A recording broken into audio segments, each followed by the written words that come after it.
Disclaimer: this clip is for fair use, commentary, criticism, or education purposes only. All rights belong to their respective owners.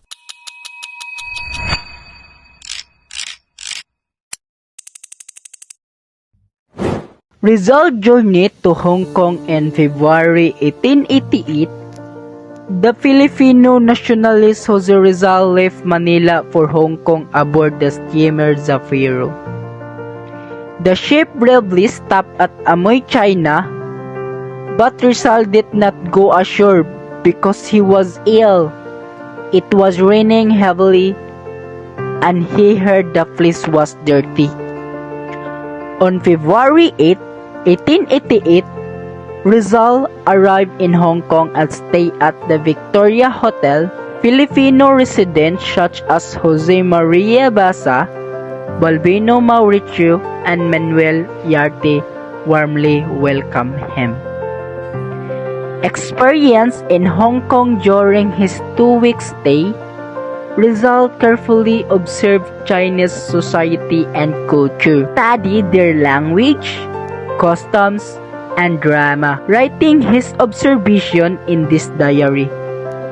Some of the experience he recorded include the lively Chinese New Year celebration from February 11 to 13, the boisterous Chinese theater, which used symbolic gestures in acting, a long tradition banquet called the Marathon Laureate Party, visits to cemeteries of different religions in Hong Kong.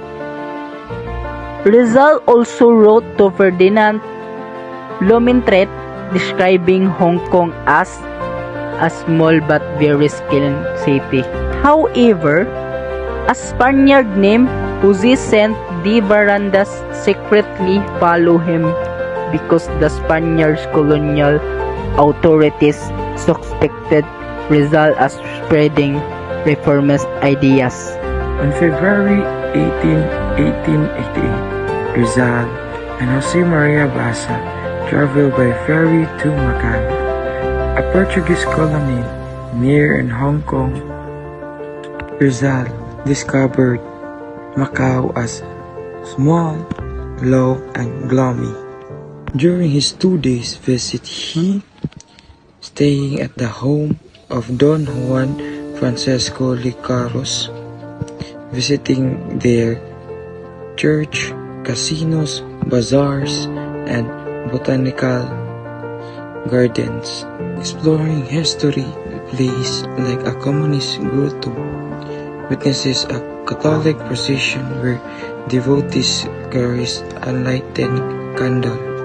On February 20, 1888, Rizal returned to Hong Kong. 2 days later, on February 22, 1888, he left Hong Kong abroad to American ship Oceanic bound to Japan, continuing his travel abroad. Rizal stayed in Hong Kong and Macau, helped him observe Asian culture and societies outside Spain colonial rule. This experience broadening his world view and strengthening his desire for reform in the Philippines.